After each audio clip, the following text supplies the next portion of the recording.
Mas amém, queridos. Bem-vindos, abram suas Bíblias em Isaías capítulo 43. Hoje nós vamos começar o capítulo 43.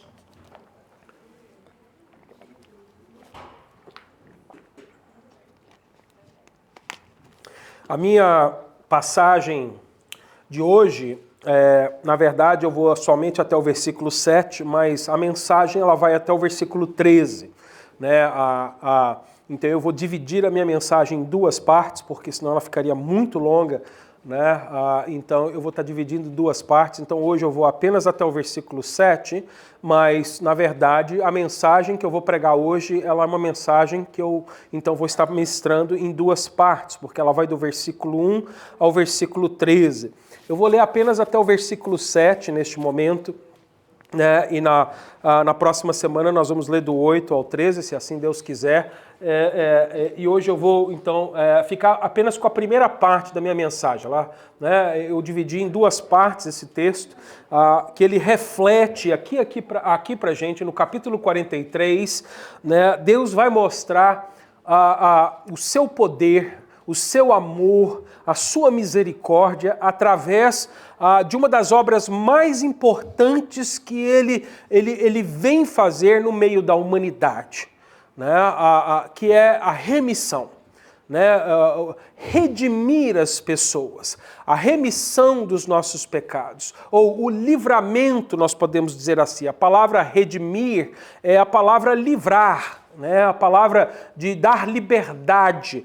E hoje o tema, né, dessa mensagem, que vai ser dividida em duas partes, vai falar a respeito disso, dessa redenção que há em Deus. Somente Deus pode trazer a verdadeira redenção. Se você está numa praia, né, nós podemos sonhar agora no inverno, né? O verão daqui a pouco chega, querido. Né? Quando a gente está na praia, se você vai para o mar, né, as praias, né, organizadas, elas têm o quê? Um salva-vidas. Por quê? Porque se acontecer alguma coisa com você, né, no momento que você está se banhando no mar e você não conseguir voltar, né, o salva-vidas ele pode ir, né, e te resgatar, te salvar, se você não tiver habilidade para poder sair do mar por algum problema, uma cãibra, ou não saber nadar, uma correnteza que te pega. Às vezes acontece isso na vida, né? Às vezes essas situações acontecem. E é por isso que nas praias há os salva-vidas, né? Nós podemos dizer que eles são, né, um tipo de redentor. Eles estão ali para dar uma nova oportunidade para você, né, para te livrar de um perigo. E é isso que Deus faz. É uma das obras principais de Deus, é trazer redenção. E a gente tem aprendido no livro de Isaías, que o livro de Isaías é um livro evangelístico, é um livro que aponta para a vinda de Jesus. Jesus já veio, mas naquele tempo que Isaías profetizou, Jesus ainda não havia nascido, ele não havia vindo, ele faz a promessa. E o povo de Israel, que era um povo que Deus estava cuidando, era um povo que já estava muito longe de Deus e estava a ponto de cair no cativeiro, na prisão de um país que se chamava Babilônia, que tomaria e levaria eles cativos. E isso certamente aconteceria. Nós sabemos já que Deus falou que isso vai acontecer. Era o resultado da dureza do coração deles, né? Da falta de arrependimento dos seus pecados. Por terem deixado Deus, eles iam ir para o cativeiro. Mas como Deus é o Redentor, mesmo que ele permita que o inimigo temporariamente tenha poder sobre o seu povo, ele não deixaria o seu povo eternamente nas mãos do inimigo. Num momento apropriado, Deus voltaria para livrá-los, para resgatá-los, para redimi-los de volta. Então é isso que nós vamos aprender aqui. Na verdade, aqui nós vamos ver em dois aspectos a respeito da redenção. Por quê? O primeiro aspecto da redenção, que é o aspecto do texto aqui, né, em relação a Israel, que nós não somos Israel, então não tem muito a ver comigo, com você, é que ele ia libertar Israel das mãos dos seus inimigos. Ou seja, a nação de Israel, o povo de Israel, seria liberto das mãos do povo babilônico, da nação babilônica. Então, era uma redenção, um livramento temporário. Porque aqui, né, isso aqui não era uma salvação no sentido da salvação de Jesus Cristo. Mas esta situação, né, esse fato histórico, era um reflexo do que Jesus, o Messias que ele estava mostrando nesse evangelho, que a gente pode até chamar a carta de Isaías de um evangelho, porque fala de Jesus Cristo, ele está de uma maneira apontando, mostrando figuradamente que em breve, no futuro, haveria um Redentor, alguém que viria para redimir não só a gente dos problemas dessa vida passageira, mas do problema da nossa eternidade, que ele viria redimir a gente dos nossos pecados. E isso é importante para mim e para você, porque aí não inclui só Israel, inclui eu e você que não somos israelitas.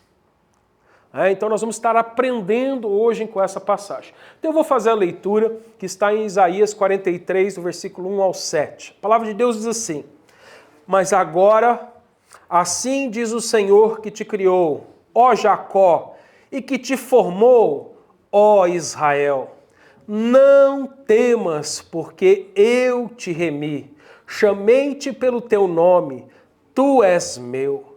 Quando passares pelas águas, estarei contigo, e quando pelos rios, eles não te submergirão.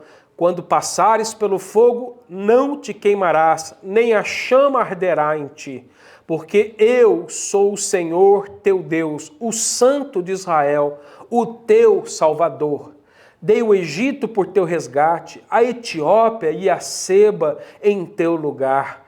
Visto que foste precioso aos meus olhos, também foste honrado, e eu te amei, assim dei os homens por ti e os povos pela tua vida.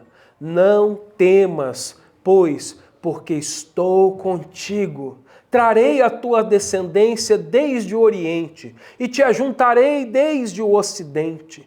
Darei ao norte, e ao sul, não retenhas. Trazei meus filhos de longe, minhas filhas das extremidades da terra, a todos os que são chamados pelo meu nome, e os que criei para a minha glória, eu os formei, e também eu os fiz. Pai, mais uma vez, diante da Tua palavra eu oro e eu peço agora que o Espírito Santo de Deus venha iluminar as nossas mentes para que nós possamos compreender o Teu texto, a Tua mensagem, a Tua palavra, Senhor Pai. Por isso, tenha misericórdia de mim, que sou apenas um instrumento fraco nas Tuas mãos. Mas a Tua palavra é poderosa, Deus Pai, e ela pode transformar as nossas vidas nesta manhã, Senhor Pai querido. Por isso, hoje, não confiando na eloquência do pregador, Senhor, mas sim, Senhor, no poder da palavra e do Espírito Santo de Deus, que convence o homem do pecado, da justiça e do juízo. Que Ele traga convicção aos nossos corações para crermos em Ti, Senhor. E hoje, Senhor, recebermos a salvação, o perdão dos nossos pecados. Para que hoje, Senhor, haja redenção neste lugar. Edifica a Tua igreja, Deus Pai, e encoraja-nos, Senhor, a perseverar andando em fé, sem medo nos nossos corações, Senhor. Ajude-nos, Senhor, a vencer as ansiedades da nossa vida, Deus Pai. Não permita que nós venhamos pecar contra Ti. Por isso, hoje, esconde a Tua palavra no nosso coração, para que toda a nossa vida seja para o louvor, a honra e a glória do Teu nome, em nome de Jesus. Amém. Você pode perceber aqui nesse texto que Isaías ele tem a intenção, o desejo de encorajar agora o povo de Deus, a nação de Israel.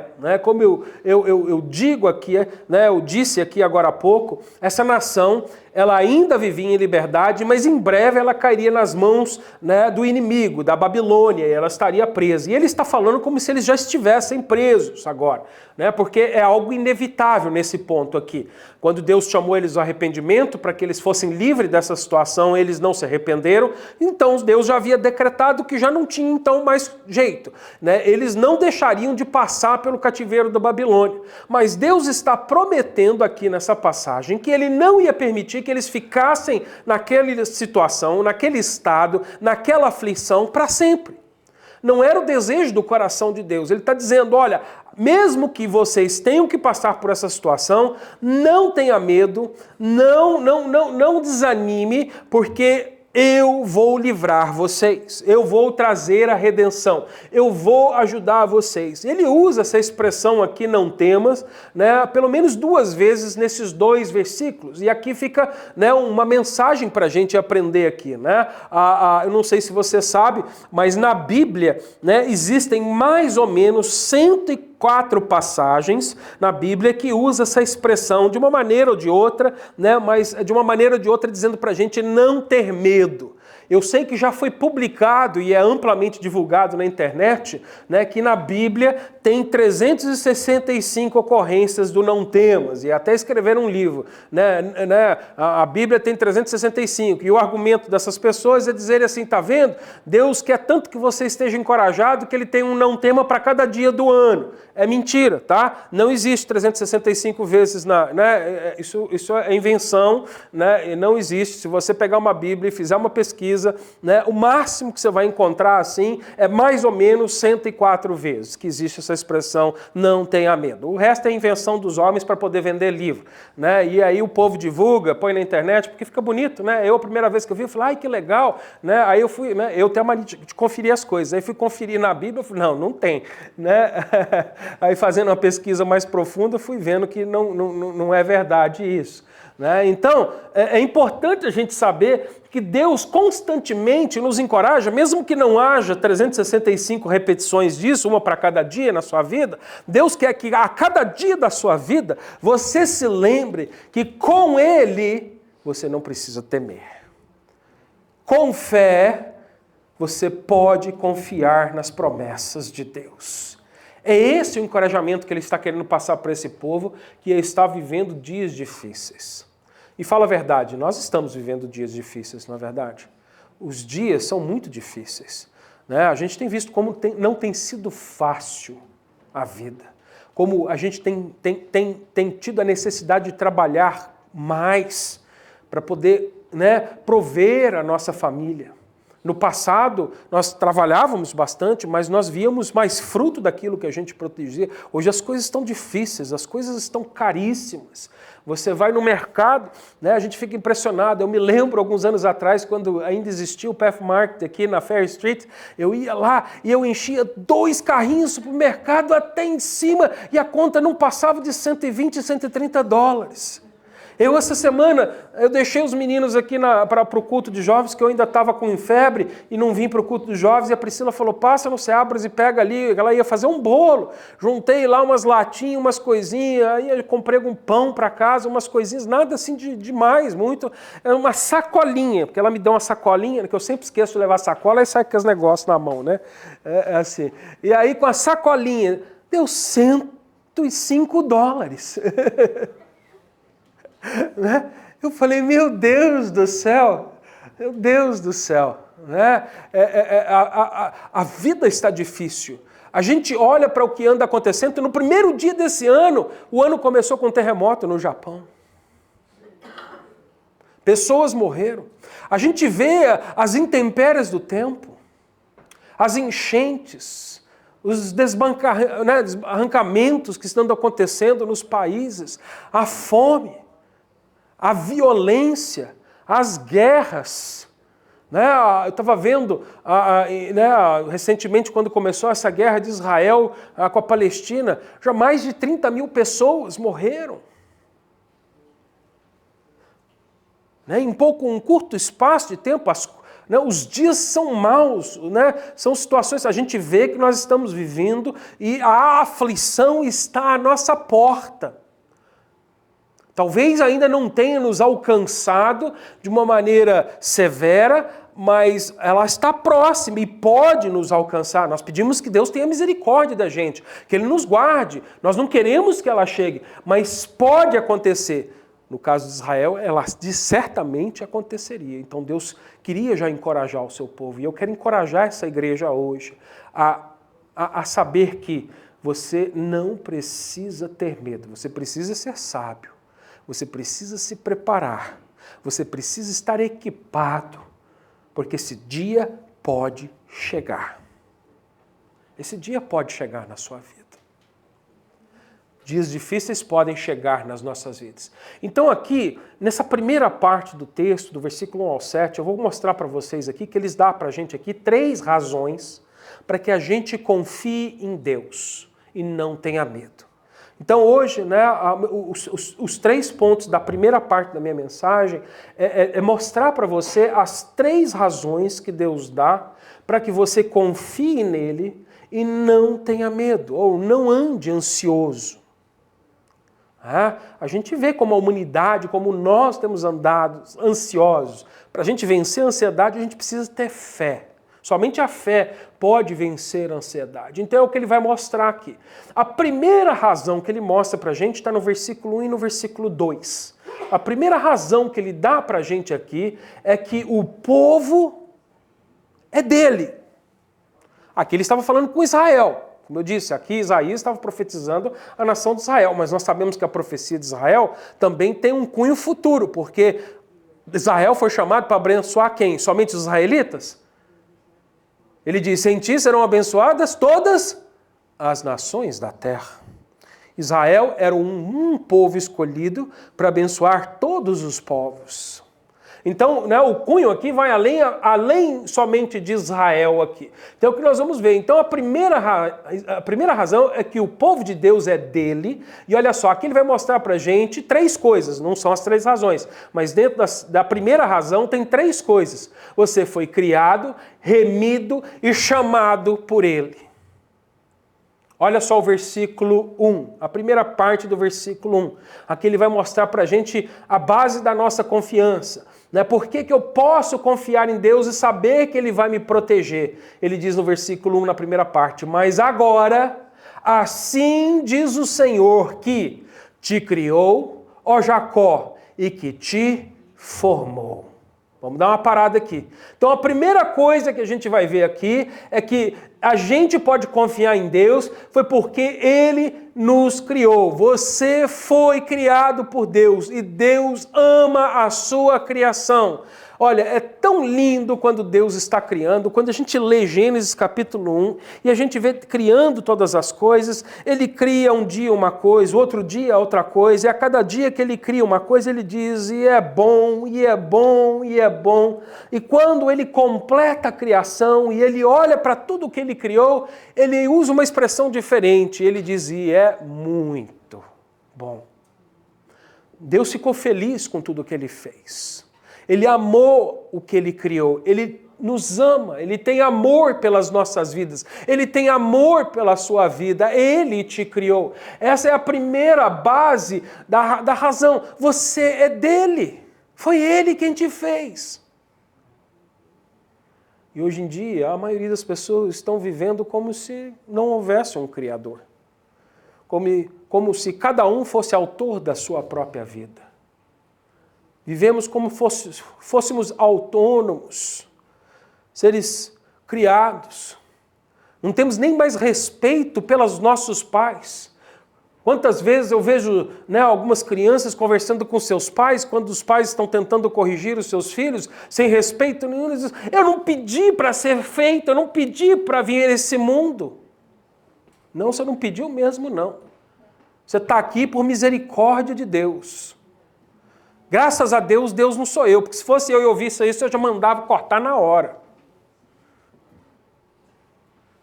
Ainda bem que não tem nenhum homem, nenhum ser humano sobre a face da terra que tem o poder divino nas mãos. Porque se tivesse no nosso coração mal, cheio de pecado, quando a gente ouvisse um filho falando isso, fala assim, então some agora. Virar pó. Quem? Não te pedi para me trazer nesse mundo? Tomar uma no pé da orelha. Não há mais respeito. Se nós não respeitamos nem os nossos pais, vamos respeitar a Deus, Criador de todas as coisas. Então Ele está te dando uma razão. Você tem dono. Ele te fez, Ele te criou aqui. É interessante aqui que aqui na passagem em relação a Israel, ele faz um contraste aqui da situação atual que Israel estava vivendo, que era uma situação sombria, ou seja, eles estavam à porta de serem escravizados, com o tempo da redenção gloriosa que Deus estava preparando para eles. Ele usa aqui a pessoa de Jacó. Eu não sei se você sabe quem é Jacó. Jacó foi o filho de Isaac. Isaac, filho de Abraão. Isaac, ele teve 2 filhos, Jacó e Esaú. E Jacó, ele era um cara malandro. Né? A própria palavra Jacó significa enganador. Ele era uma pessoa de caráter ruim, de um mau caráter. Era um malandro, vamos dizer assim, né? Um trapaceiro. Essa era a vida de Jacó, esse daí que é o pai, né? Um dos pais da igreja. Essa era a situação desse homem.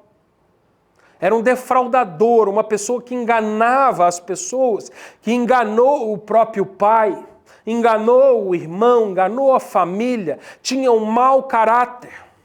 Mas é assim, Deus sabe da nossa situação, querido. Aqui não tem ninguém perfeito. Talvez você fale assim, eu não sou que nem Jacó. Não esquenta não, todo mundo tem o seu problema aqui. Na verdade, nós todos somos, de alguma maneira, parecidos com Jacó. E Deus não escolhe com base em mérito.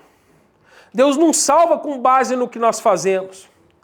E Deus, pela sua misericórdia e pela sua graça, resolveu salvar um dia Jacó.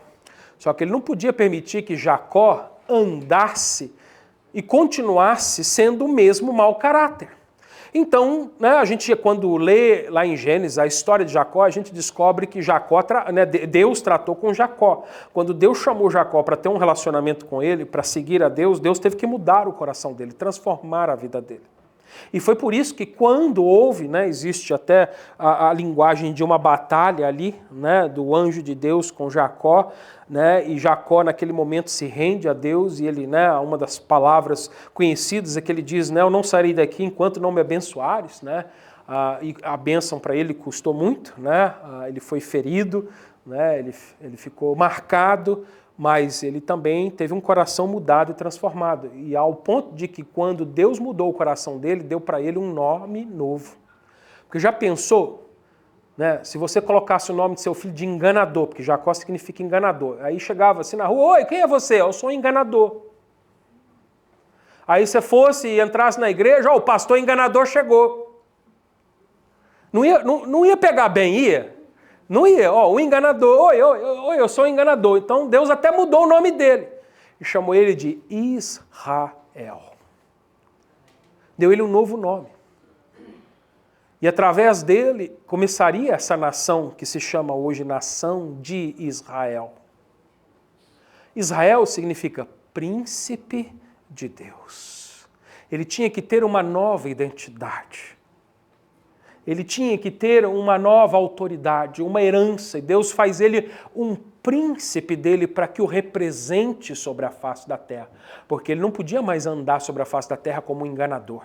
Agora ele tinha que andar com uma vida nova, uma vida diferente. Ele tinha que ser um homem honroso, um homem honesto, um homem diferente daquele que ele era. E só Deus podia transformar ele nessa pessoa. E foi isso que Deus fez. Mudou o coração dele e fez dele do enganador ao príncipe de Deus, de Jacó a Israel.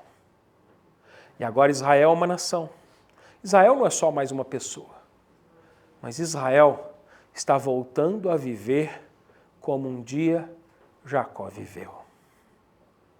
Israel estava vivendo dias e estava longe de Deus, enganando as nações, enganando os povos, vivendo no pecado.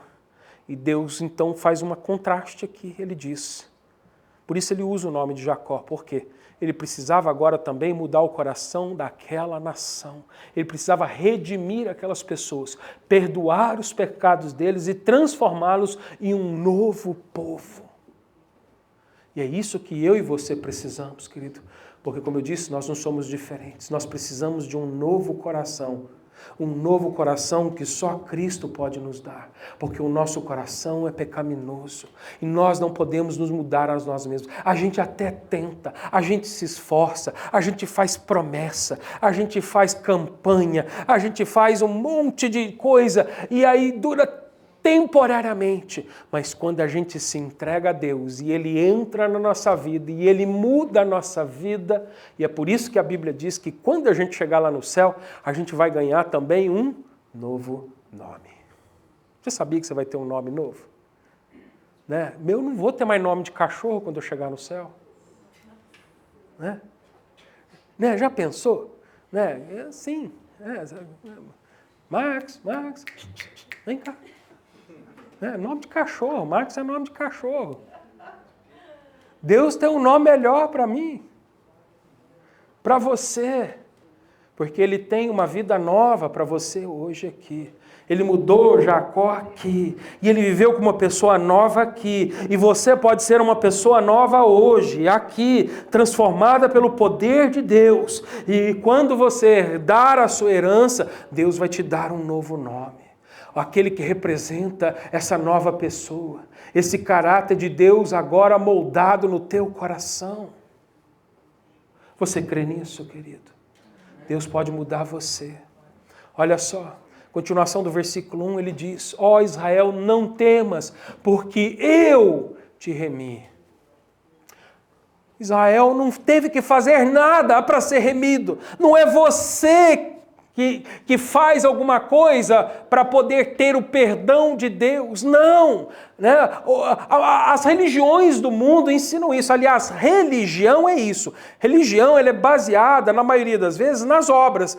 Todas as religiões do mundo dizem: você tem que fazer isso para você ser salvo, você tem que fazer isso para você ir para o céu, você tem que fazer isso para fazer... A única religião no mundo que mostra, estou falando de verdade, porque tem hoje muita religião cristã que não é cristã de verdade.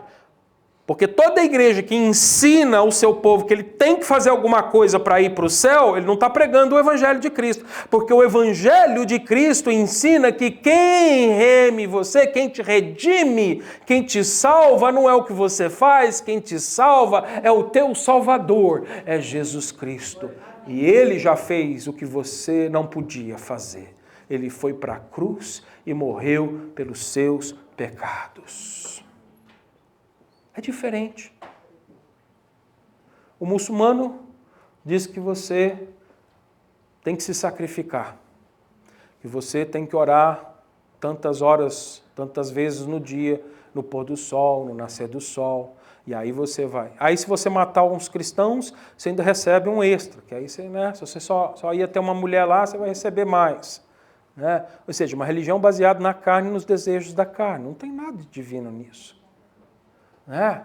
O budismo ensina que você, né, tem que adquirir sabedoria. Quanto mais sábio você ficar, quanto mais concentrado você estiver, ou seja, é você que faz, mais elevado você, mais alto no céu você vai estar. Ou seja, cada sistema de religião diz que você tem algo a fazer para merecer o céu. E é engraçado que o mundo prefere estas coisas, o que reflete o problema do nosso coração. Nós somos tão soberbos que a gente acha que a gente vai alcançar os céus pelas nossas forças. E nós não somos capazes de ser humildes o suficientes e reconhecer que nós não podemos alcançar ao céu pelas nossas forças. A única maneira de nós chegarmos aos céus e à salvação é pelo poder de Deus. E unicamente Deus. É Ele que faz, é o que Ele está dizendo aqui. Eu te remi, eu vou te livrar. Você vê, na época em que Deus estava dando essa palavra, Israel tinha um dos maiores exércitos da terra. A Babilônia ainda era uma vila. Eles já sabiam que a Babilônia ia destruir eles. Para pensar comigo, se você fosse o general do exército, e você tem um exército de 100 mil homens, bem equipados, com os melhores equipamentos, aí você ouve falar que governador Valadares vai vir invadir o seu terreno. Não é uma cidade tão pequena. Você recebe essa informação hoje. O que você faria? Fala. Ninguém sabe, né? Vocês estão precisando pensar, você é mais líder aqui. Se você tivesse que proteger a sua casa, o que você faria agora com essa informação? Tendo ele maior exército, ele ia destruir ele. Se eu soubesse dessa informação hoje, tendo o maior exército, sabendo que amanhã essa pessoa aí ia se levantar contra mim, eu ia esperar ele se tornar um exército grande, forte, poderoso para vir me atacar, eu ia lá e acabava com ele hoje, enquanto ele era pequeno. Eles já tinham essa informação. Por que eles não fizeram? Porque eles sabiam que o problema deles não era a cidade de Babilônia. O problema deles era muito maior, era Deus. Eles podiam ter o maior exército, mas se eles se levantassem contra a Babilônia, Deus acabaria com eles. Porque a guerra deles não era contra a Babilônia. Querido, o inimigo, Satanás, ele é o teu inimigo, mas seu maior problema não é Satanás, porque Satanás já foi vencido. Sabe qual é o seu maior problema? É o seu Deus. É você se levantar contra ele, é você não obedecê-lo, é você não andar em arrependimento, não andar de acordo com o que ele chama você a andar. Esse é seu problema, porque contra Satanás nós já recebemos autoridade e poder para lutar no nome de Jesus Cristo. Mas contra Deus, quem pode se levantar? Você está entendendo aqui a situação? Então ele está dizendo, ele está te lembrando, foi eu. Você não precisa mais ter medo, querido. Então quer dizer, se você é dele, não contra ele, se você é dele, ele te comprou, ele te livrou, ele te remiu, você precisa andar com medo no teu coração. Você está vendo, ele está dando as bases para que a gente não tema. Ele te criou e ele te remiu. Ele está dizendo isso para você. Ele pagou o preço. Ele te libertou dos seus pecados. E olha só, finalmente, no fim do versículo 1, ele diz, e chamei-te pelo teu nome. Tu és meu. Chamar pelo nome na Bíblia é fazer uma aliança. Deus fez uma aliança com aquele povo. Ele tinha dito que ele tinha feito uma aliança com a nação de Israel. E hoje em Jesus Cristo nós também temos uma nova aliança. É por isso que você, na sua Bíblia, você tem duas partes. Você fala assim, tem o Velho Testamento e o Novo Testamento. Você também poderia chamar, porque a palavra testamento aqui está na ideia da aliança. É a velha aliança e a nova aliança. A velha aliança não era para você, era para Israel. Então é o que ele está dizendo aqui. Eu te chamei pelo nome. Qual foi o nome que ele chamou? Israel. O dia que ele deu àquela nação um nome, chamou ela de Israel, ele disse, agora eu tenho uma aliança com você. Tanto é que mesmo que Israel tenha rejeitado Deus, Deus não desistiu de Israel. Está lá, é a cada dia ganhando mais terreno. A cada dia conquistando mais de volta aquilo que foi tomado deles. Porque Deus havia dado. Aí você fala, mas não era deles, antes deles eles não estavam lá. Eu sei que não era, mas Deus deu para eles. Deus deu. Quem criou tudo? Quem criou? Deus. Então tudo o que há é de quem? Se é de Deus, ele pode dar para quem ele quer. É de Deus. E ele resolveu dar para aquela nação. Me dói o coração de ver os palestinos sofrer também, querido. Eu tenho que Deus tenha misericórdia. Eu oro pedindo misericórdia pelos palestinos. Mas eles estão recebendo, na verdade, aquilo que eles merecem. É por isso que eu peço misericórdia. Que misericórdia é dar o que eles não merecem, porque eles rejeitaram Deus. Por isso eles estão naquela situação até hoje. Mas eu peço que Deus tenha misericórdia, porque Deus não veio só para os israelitas, ele veio também para os palestinos, para os brasileiros, para os hondurenhos, para os espanhóis, para os portugueses e para todas as nações da terra. E nós devemos orar e pregar o evangelho para todas as nações, línguas e povos. Mas Deus já determinou, e o que ele deu e ele continua cumprindo, mesmo que eles não tenham. Deus, quando firmou a velha aliança, naquela aliança ela vai se cumprir. E é por isso que, quando vier Jesus Cristo pela segunda vez e levar a igreja de Israel, não vai ir, vai continuar aqui, porque não se arrependeu ainda dos seus pecados. Vai continuar no período da grande tribulação. E nesse período, depois deles verem Jesus pela segunda vez, aí muitos vão se arrepender, aí Deus vai restaurar, por fim, toda a terra e cumprir de fato aquilo que ele prometeu, entregar um trono eterno na descendência de Davi, porque Deus não deixa de cumprir o que ele prometeu, muitos deles vão crer. Mas Deus veio e fez uma aliança nova, e é por isso que na sua Bíblia tem duas partes, a velha e a nova. Porque em Jesus agora há uma nova aliança. Uma aliança para todos os que não são judeus. Aliás, para os que são judeus também. Porque Jesus também veio para o que eram os seus, para fazer uma nova aliança com eles. Uma aliança que agora não é baseada mais em coisas terrenas, mas sim em coisas celestiais, espirituais. Deus promete uma terra para a gente, não aqui no planeta Terra, mas na nova Canaã, naquela que vai descer do céu, pronta.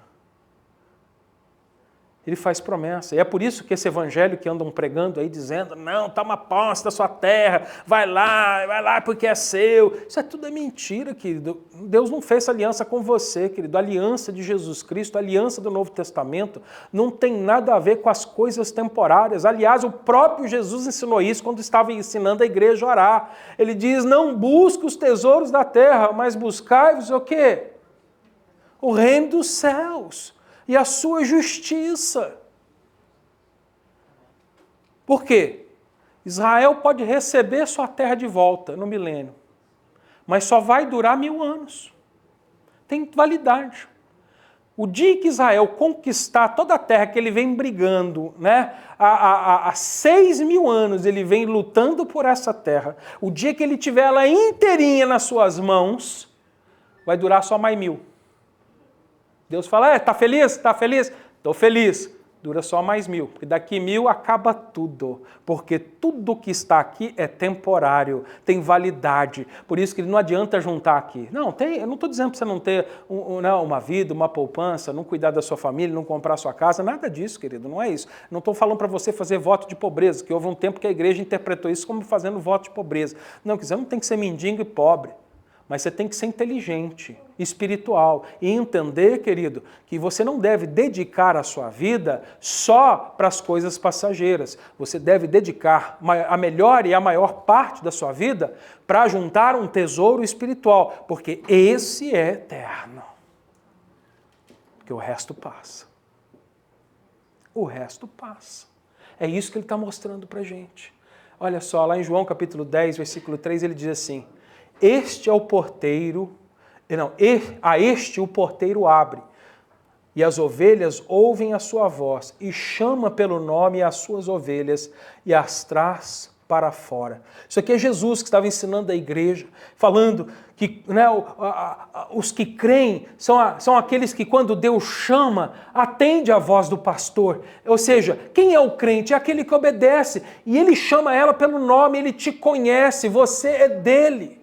Lá em Romanos capítulo 8, versículo 35 a 39, o pastor Cláudio até leu com a gente durante a ministração, ele diz assim, quem nos separará do amor de Cristo? A tribulação, ou a angústia, ou a perseguição, ou a fome, ou a nudez, ou o perigo, ou a espada? Como está escrito, por amor de ti, somos entregues à morte todo dia. Somos reputados como ovelhas para o matadouro, mas em todas estas coisas somos mais do que vencedores por aquele que nos amou. Porque estou certo de que nem a morte, nem a vida, nem os anjos, nem os principados, nem as potestades, nem o presente, nem o porvir, nem a altura, nem a profundidade, nem alguma outra criatura nos poderá separar do amor de Deus que está em Cristo Jesus, nosso Senhor. Sabe por que você não precisa ter medo, querido? Porque você é dele.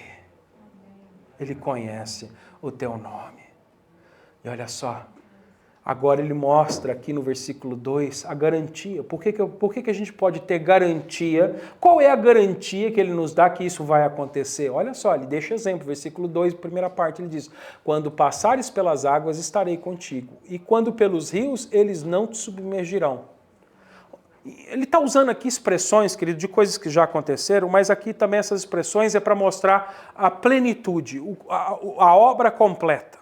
Ele vai falar de água e de fogo. Água e fogo na Bíblia muitas vezes é tipo assim, ele vai te livrar de tudo, querido. Né? O que ele fez para você é tudo o que você precisa. É isso que ele está querendo mostrar aqui. Né? Mas se a gente olha para a história, porque ele está falando com Israel, então a gente tem que lembrar da história, né? Se você parar para pensar um pouco, vê se não foi isso que aconteceu. Quando Deus mandou o dilúvio, quem ficou vivo? Noé. Foi dessa descendência que veio Israel. E ele, quando eliminou todas as pessoas da face da terra e deixou apenas uma família sobre a face da terra, ele prometeu fazendo uma aliança com Noé, que é a aliança noélica, de que ele nunca mais destruiria a terra com um dilúvio. E foi por isso que ele colocou um arco-íris no céu. Hoje, o movimento LGBT usa o arco-íris como símbolo, mas esse símbolo não é deles. Esse símbolo é do Senhor. O arco-íris é um símbolo da aliança que Deus fez com a humanidade através de Noé, de que nunca mais destruiria a terra com um dilúvio. Ele fez essa promessa e depois que ele fez essa promessa, ele pôs o arco-íris no céu. Para dizer, tá aí, ó, a marca. E ele falou, sempre que você olhar para o céu e ver um arco-íris, vocês vão lembrar que eu não mais destruo a terra pelas águas. É uma promessa de Deus, então ele está dizendo. Aí, olha, para pensar comigo. Quando o povo de Israel estava lá no Egito, eles tiveram que fugir do Egito. E só tinha um jeito deles chegarem na terra deles. Tinham que atravessar pelo meio do mar. O que Deus fez com o mar? Abriu o mar. E eles atravessaram em terra seca. Quando eles chegaram às portas da terra prometida, tinha um rio, o rio Jordão. O que Deus fez com o rio? Parou o fluxo. O rio parou. As águas se secaram. E eles atravessaram em terra seca. Ele disse, ele está protegendo. Ele falou, você quer garantia? Eu te mostro a garantia é aqui. Querido, não importa em que perigo que você está, eu vou te livrar. Você está entendendo isso, querido? Olha só a continuação do versículo 2. Ele diz, lá no versículo 2, quando passares pelo fogo, não te queimarás, nem a chama arderá em ti. Uau! Se vocês pensarem, vocês vão lembrar que Israel estava no cativeiro, os que ficaram vivos tinham sido levados para a Babilônia, e entre os mais jovens tinham sido levados como escravos, e tinham 3 rapazes, chamados Sadraque, Mesaque e Abidnego. E esses homens oravam a Deus, adoravam apenas o Deus verdadeiro, mesmo estando numa nação que adorava um Deus falso. E o rei daquela nação se considerava um Deus e um dia mandou construir uma estátua e ordenou que todas as pessoas se dobrassem e adorassem aquele falso Deus. E ele decretou que se alguém não adorasse aquele Deus, seria lançado numa fornalha ardente. E aqueles 3 rapazes não tiveram medo. Eles confiaram nas promessas de Deus. Eles se lembraram do que Isaías, porque isso aconteceu depois de Isaías, eles se lembraram que nem as águas e nem o fogo. E eles ficaram firmes no que Deus falou. E quando o rei disse, vai para a fornalha, eles foram para a fornalha. E dentro da fornalha, eles tiveram um encontro com Deus que guardou eles do fogo. E eles saíram da fornalha vivos. E por causa disso, o rei que tinha feito um falso Deus, adorou o Deus verdadeiro, dizendo, eles têm um Deus verdadeiro. Não tenha medo. O Deus deles é o Deus que fez uma nova aliança com você. Você está entendendo aqui? Ele está te dando base. Olha só, a segunda razão que ele mostra agora para a gente, para que a gente não tenha medo, para que a gente confie em Deus. A segunda razão está no versículo 3 e 4. Olha só, de novo ele vai mostrar que você é dele, o povo de Deus é dele, mas você é precioso para ele. Você tem valor para Deus. Olha só. E aqui, querido, isso aqui não é aquela conversinha, né, você é o centro do coração de Deus. Não, você não é o centro do coração de Deus, não, querido. Não é isso, não. Isso é tudo conversa de coach. Não é nada disso. Isso é diferente. Agora, que a sua vida tem valor, ela tem.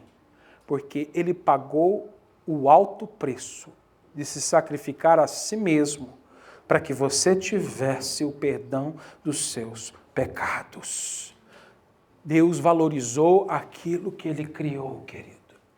Olha só, é lindo. Ele é um amor pactual. Aqui, nesses versículos, há uma ideia, né? Ele não vai usar essas palavras, mas aqui a ideia é do papel do marido com a esposa, dos pais com os filhos. É aquele que oferece a proteção, que trabalha, que cuida, né? Que nutre para manter a família. É isso que Deus, ele está dizendo isso. Olha só, ele vai mostrar, versículo 3, ele diz, porque eu sou o Senhor teu Deus, o Santo de Israel, o teu Salvador. Então Deus nos ama com base em quem Ele é, não em quem você é. Eu não sei se você percebeu aqui, mas ele usou 4 expressões, 4 nomes do próprio Deus aqui. Vamos ver cada uma delas? Primeiro ele diz assim, né? Olha só, porque eu sou o Senhor. Aqui no hebraico é a palavra Yahweh, ou Jeová, o Javé, né? Yahweh no hebraico, é o Yahweh. Né? Você vai começar a perceber que você vê esses nomes, todos esses nomes apareceram aonde? Lá no livro de Êxodos, a primeira vez que Deus, né, se declarou como Jeová ou Yahweh foi a Moisés, quando Moisés estava, né, caminhando pelo deserto, ele viu uma sarça ardendo, e aí ele viu aquele mato pegando fogo, mas não se queimava, ele achou aquilo estranho, e aí ele foi se aproximar, Deus falou, fica quieto aí, olha, tira o sapato, né, entra porque esse lugar é santo, e aí ele respeitou o que Deus falou, ele entrou, começou a conversar com Deus, Deus se revelou para ele, e aí falou para ele voltar para o seu povo, que ele ia libertar o povo lá da prisão, lá da escravidão do Egito. Aí ele falou assim, mas como que o povo vai acreditar em mim? Ninguém acredita em mim, né? Não sei se você sabe, Moisés era meio gago, né? Né? Então, já pensou? O cara que até para falar era meio difícil, ele era pesado, né? Para poder falar. Quem ia acreditar nele, né? Quer falar, eu fui lá, o mato, né? Eu vi um fogo no mato, mas o mato não pegou fogo, e eu saí do deserto e vim aqui. Ninguém ia acreditar numa história dessa. Então ele fala assim, Deus, quem que eu digo que você é para eles? Aí Deus falou, diz para eles que eu sou quem eu sou. Vê se isso é nome. Quem é você? Eu sou quem eu sou. Para a gente não faz muito sentido, mas para Deus faz, querido, porque Deus sempre foi, é e sempre será. É isso que Yahweh significa. Ele é o que sempre existiu, o eterno. Então ele se apresenta, eu sou o Senhor, ou seja, o único, o exclusivo. Não existe outro, só existe um, que é o eu sou. Qualquer outro que queira ser Senhor, um dia teve que ter um início. Eu não tive início. Eu sou. Hoje a gente pode dizer assim, eu existo. Eu sempre existi e sempre existirei. É esse.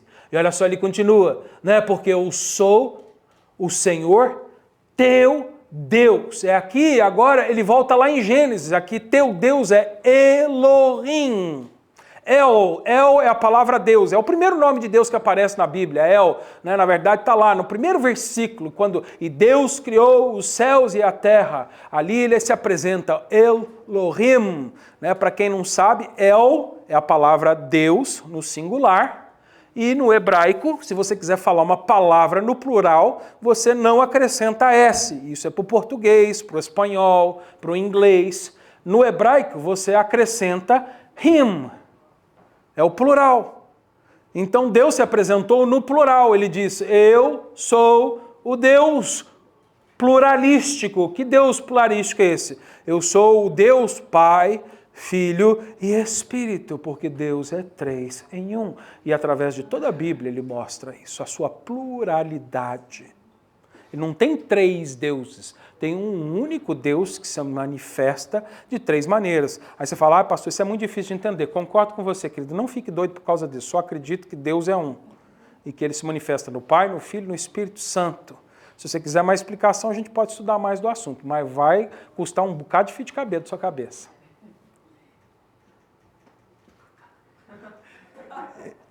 Ele se apresenta, agora vocês entenderam, né? Tá vendo?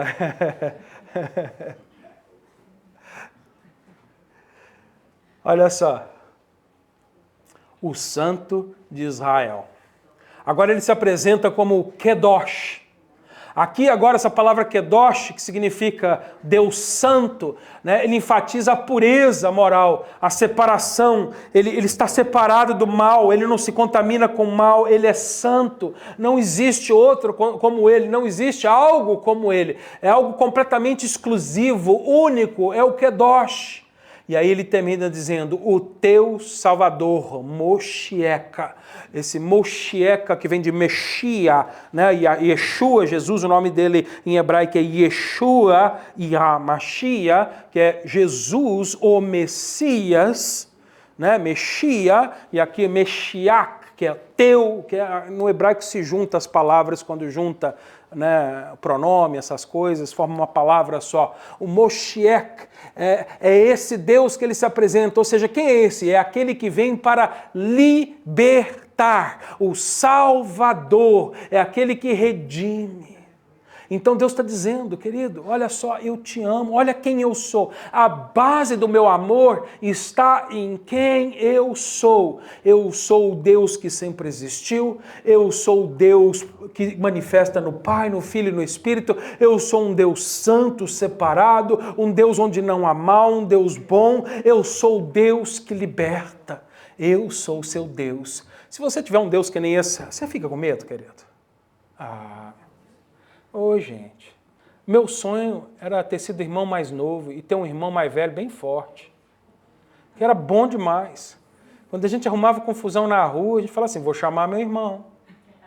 Né? Tinha um monte de menina atrevido na minha época, né? Tinha lá, na época de vocês, tinha uns moleques atrevidos assim, porque tinha uns irmãos grandes, fortes. Né? Porque, né? Às vezes é uns pirralhinhos, mas quando ele tem um irmão grande, um irmão forte, ele fica valente. Né? A minha irmã mais nova, bichinha valente que era aquela. Nossa, arrumava uma confusão, mas ela fazia isso porque sabia que tinha um irmão grande lá.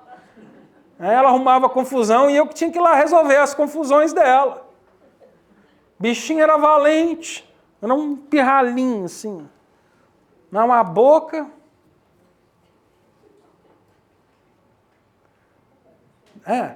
Valentia vem por saber de quem você é. Ela sabia que ela tinha na família alguém que a protegeria. Você sabe que você faz parte da família de Deus, querida? Você entende isso? Que você tem um Pai celestial, que é o Todo-Poderoso, que é esse que se apresenta. A nossa valentia tem que ser com base em quem Ele é, e não naquilo que a gente faz. Querido, eu não arrumo briga com Satanás porque eu acho que eu sou poderoso. Querido, eu oro pelas pessoas que estão presas, cativas, e eu entro em luta com Satanás porque eu sei o Deus que eu tenho. Porque na hora que a coisa engrossar, eu falo assim, em nome de Jesus. E saio da frente, porque eu tenho um irmão grande que está chegando. Se eu entrar nessa briga, eu estou perdido. Você está entendendo? É a garantia, querido, é o que ele está mostrando. Olha só, e aqui também ele mostra, né? Ele diz, dei o Egito por teu resgate, a Etiópia e a Seba. Olha só que interessante, né? Ele está mostrando mais uma vez a prova.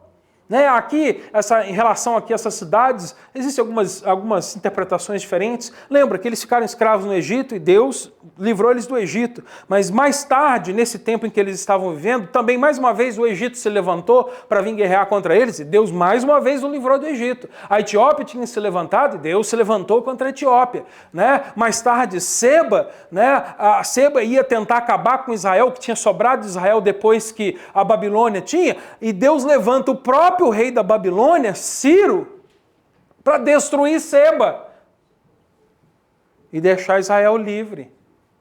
Então ele está dando prova, falando, você é meu, eu te comprei. E olha só, e a última razão, que vai agora do versículo 5 ao 7, que ele dá para a gente, para que a gente não tenha medo, para que a gente confie nele, é que ele garante que ele vai nos preservar, que ele vai nos acompanhar. O povo de Deus é dele e é preservado por ele. Olha só, versículo 5, ele diz, não temas, pois, porque estou contigo.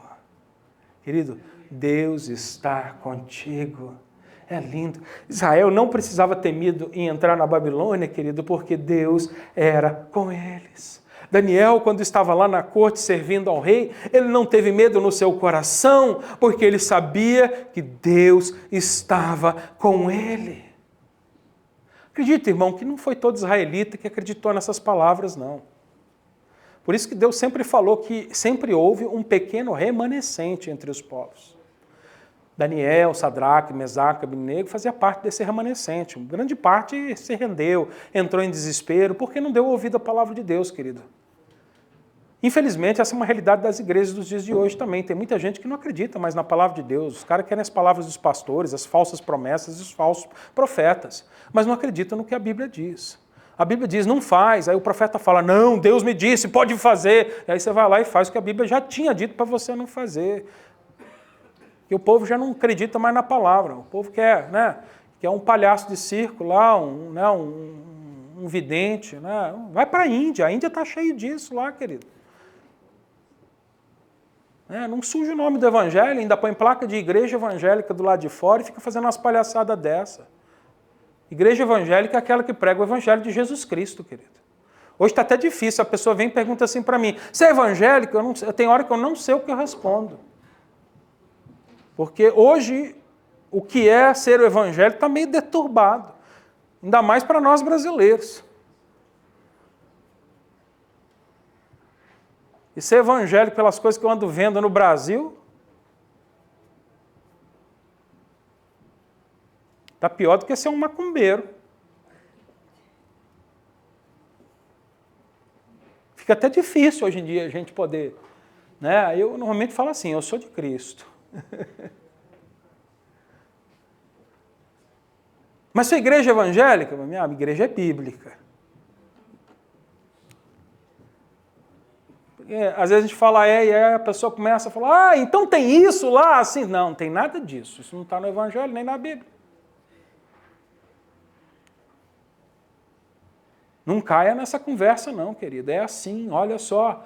Né? Ele vai te preservar. Não tenha medo porque Ele está contigo. Deus falou isso para o povo de Israel, mas Ele falou isso para mim e para você.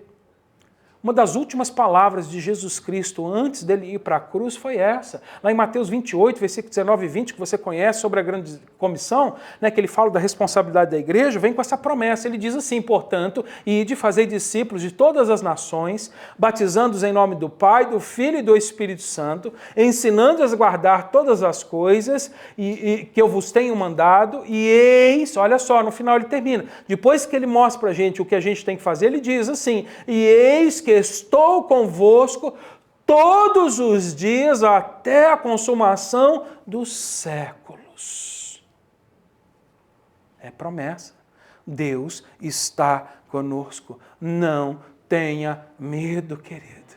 Olha só, ele continua ainda dizendo no versículo 5 e 6, na metade do versículo 5 para o versículo 6, que a gente não precisa ter medo, porque ele vai nos reunir na terra prometida. Para Israel, ele ia devolver a nação de Israel. Nós não vamos para a nação de Israel, a gente pode até lá visitar, mas não é essa a nossa terra prometida. Mas ele prometeu que um dia a gente vai entrar também na terra prometida, na nova Canaã, no novo Israel de Deus. Ele promete isso, então ele fez, olha lá, ele diz, trarei a tua descendência desde o oriente, te ajuntarei desde o ocidente, direi ao norte, dá, e ao sul não retenhas, trazei meus filhos de longe e minhas filhas das extremidades da terra.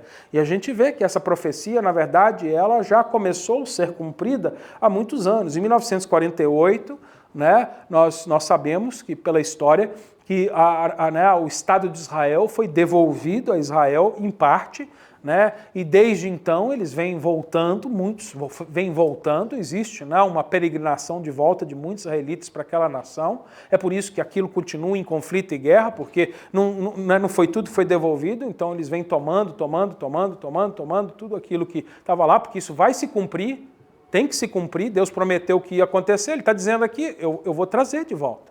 Eu vou reunir vocês de novo aonde eu dei para vocês. Então não adianta. A gente pode ser pró isso, pró aquilo, ou pró aquilo outro. Não adianta seja pró Deus, porque o que está na vontade de Deus vai ser feito. O que a gente tem que orar é pela misericórdia de Deus para que a gente possa fazer isso de uma maneira pacífica. Mas não adianta ser pró as coisas aqui. A gente tem que andar com Deus e entender que o que Ele determinou está determinado. E Ele prometeu que vai devolver aquela terra, porque aquela terra é prometida para eles. E se Deus está cumprindo a promessa para eles, nós que recebemos uma promessa melhor, será que Deus não vai cumprir essa promessa na sua vida?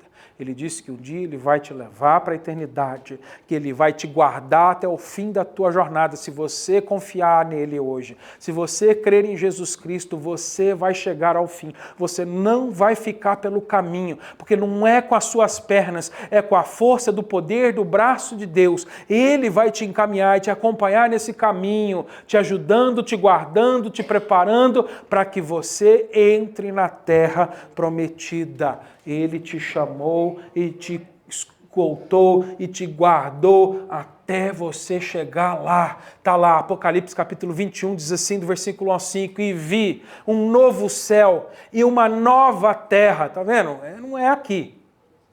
Porque já o primeiro céu e a primeira terra passaram e o mar já não existe. Querido, aproveita a praia enquanto tem, se você gosta. Daqui a um tempo não vai ter mais, né? Vai lá pegar uma onda lá, vai. Né? Por que os crentes não vão para a praia no inverno? Né? Tá aí. Pá, já não existe. E eu, João, vi a santa cidade, a nova Jerusalém, que de Deus descia do céu, adereçada como uma esposa ataviada para o seu marido.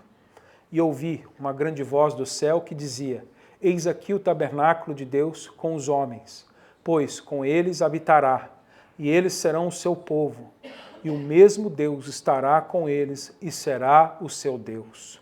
E Deus limpará os seus olhos toda lágrima, e não haverá mais morte, nem pranto, nem clamor, nem dor, porque já passaram as primeiras coisas, são passadas. E o que estava assentado sobre o trono disse, eis que faço novas todas as coisas. E disse-me, escreve, porque estas palavras são verdadeiras e fiéis. Querido, você tem a garantia de Deus. Ele vai te guardar. Ele vai te levar para o descanso. Olha só, é a última coisa que ele diz no versículo 7. A todos os que são chamados pelo meu nome e os que criei para a minha glória, eu os formei e também eu os fiz. Querido, você não foi chamado para perambular por aí. Você tem um propósito. Ele te chamou para ser o louvor da glória dele.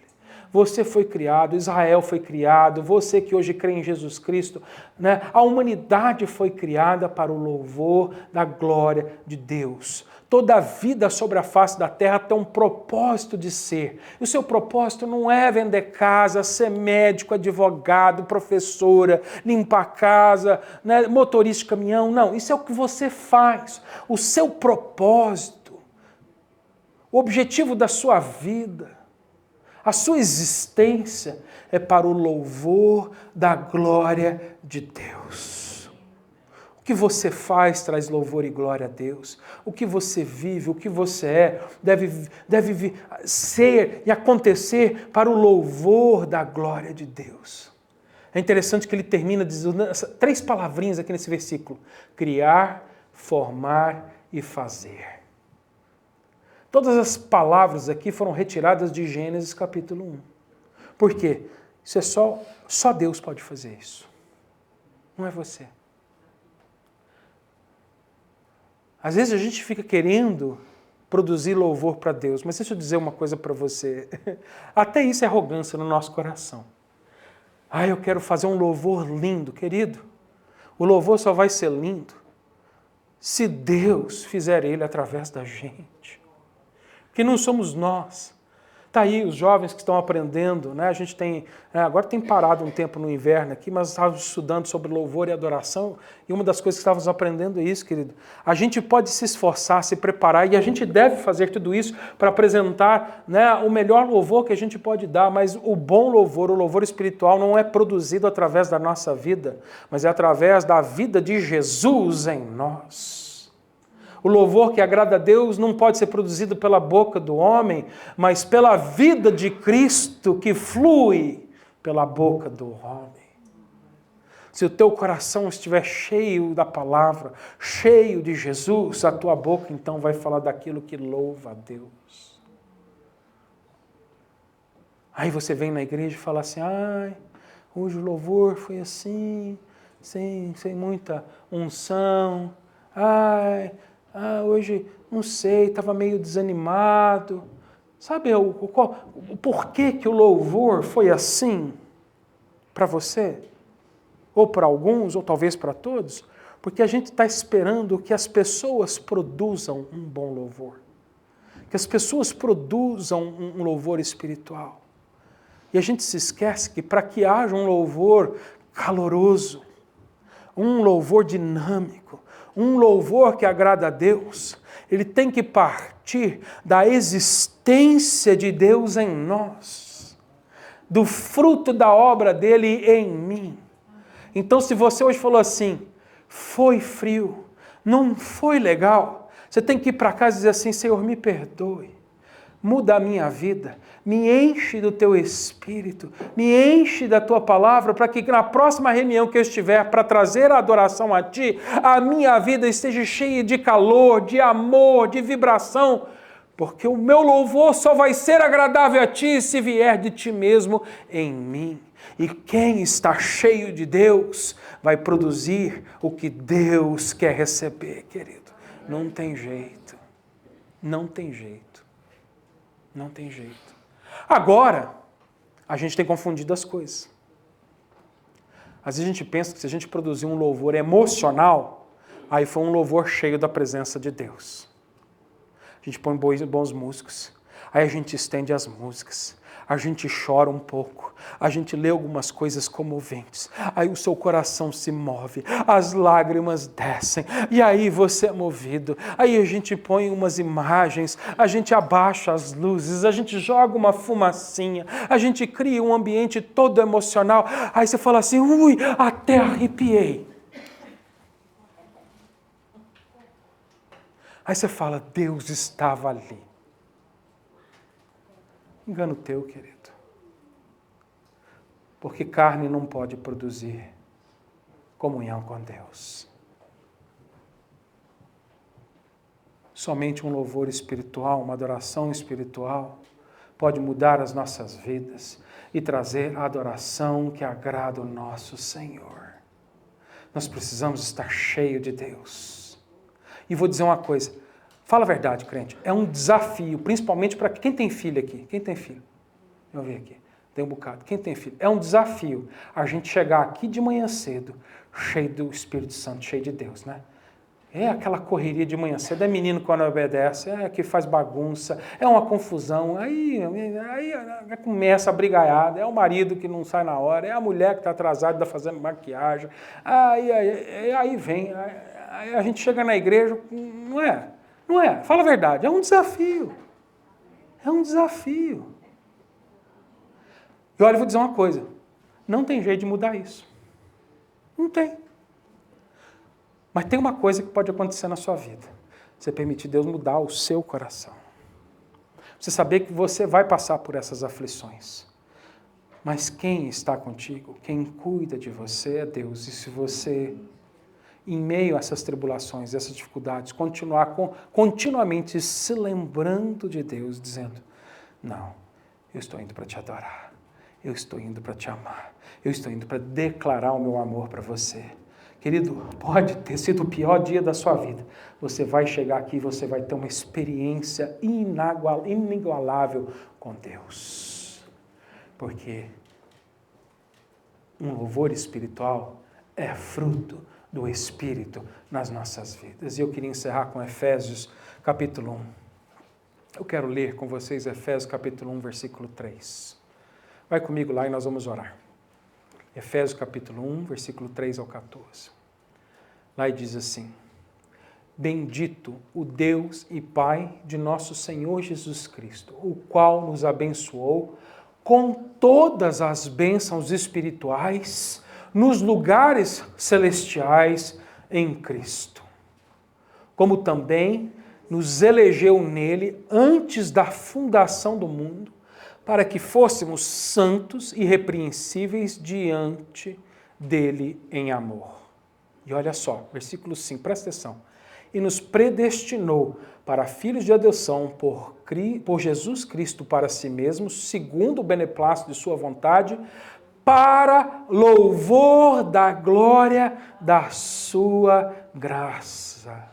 Olha, Ele te abençoou, Ele te salvou, Ele te chamou, Ele te elegeu, Ele te predestinou, Ele te guardou para o louvor da sua glória.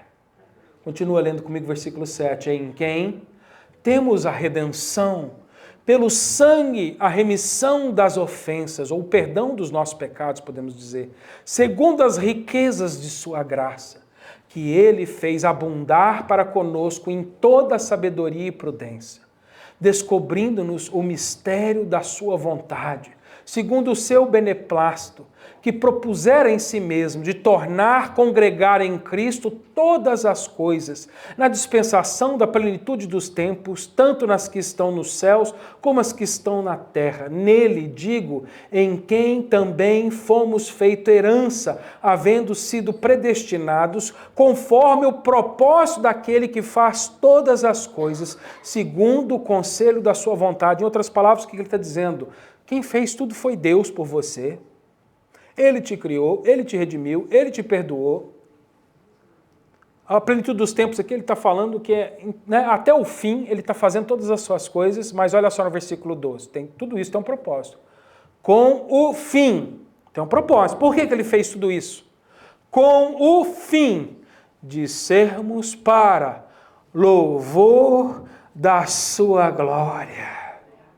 Nós, os que primeiro esperamos em Cristo, em quem também vós estáis, depois que ouvistes a palavra da verdade, o evangelho da vossa salvação, e tendo nele também crido, fostes selado com o Espírito Santo da promessa, o qual é o penhor da nossa herança, para a redenção da possessão adquirida para...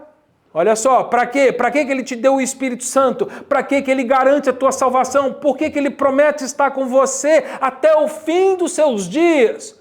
Para louvor da sua glória.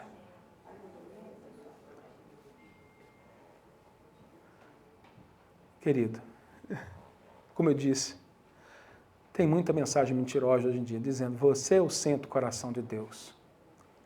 O centro do coração de Deus é o próprio Deus. Ele é o centro. Mas Ele te ama. E Ele dá valor a você. E Ele te criou com um propósito. Ele te salvou com um propósito. E Ele promete te guardar até o fim dos seus dias com um propósito. Para o louvor da sua glória. Querido, a mensagem que eu quero descer para você hoje é, não tenha medo, porque você está aqui hoje para ser o louvor da glória de Deus, porque Deus é o centro da sua vida, Ele é o centro do universo, Ele é o centro da sua própria vida. Deus é tudo em todos, é nele, por Ele e para Ele, todas as coisas. Pai, em nome de Jesus, hoje eu oro pedindo que a Tua igreja seja encorajada, Senhor. Que ela possa lembrar, Senhor, destas razões, desses motivos, do porquê, Senhor, o Senhor nos salvou.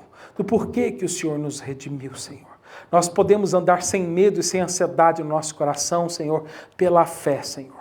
Nós sabemos, Senhor, Pai, que a nossa fé, ela não vem de fatos vazios, e sim, Senhor, de fatos concretos, Senhor. E o Senhor nos dá prova deste amor. O Senhor nos dá prova, Senhor, através das promessas já cumpridas, através da história dos povos antigos, Senhor, através das coisas que acontecem nos dias de hoje, Senhor, do cumprimento que vemos a cada dia, Deus Pai, Senhor, daquilo que tem acontecido pessoalmente na vida de cada um aqui, Senhor, daquilo que o Senhor pode fazer ainda hoje, Senhor, naquele que crer no Teu nome, Deus Pai. Por isso hoje eu oro, Senhor, que esta palavra more no nosso coração e transforme as nossas vidas. Eu peço, Senhor, Pai querido, que esta palavra traga, Senhor, arrependimento aos nossos corações, para crermos que somos pecadores necessitados de um Salvador. Senhor, o Senhor veio para redimir dos nossos pecados, para nos salvar, Senhor, Pai querido, da nossa maldade. Senhor, livra-nos, Senhor, das garras de Satanás e não permita que nenhum daqueles que aqui hoje estão, Senhor, venha cair um dia no inferno, mas, Senhor, todos eles um dia venham encontrar morada em Ti, Senhor, Senhor, na Jerusalém celestial, Deus Pai, Senhor. Eu peço, Senhor, Pai querido, que o Senhor prepare uma igreja para entrar nesta terra prometida e que o Senhor nos guarde com confiança e fé, confiando que pela Tua palavra nós chegaremos ao fim do caminho. Obrigado pelo encorajamento, Senhor, desta manhã, e que seja para Ti o louvor, a honra e a glória, em nome do Senhor Jesus. Amém. Eu convido a igreja para que a gente adore a Deus.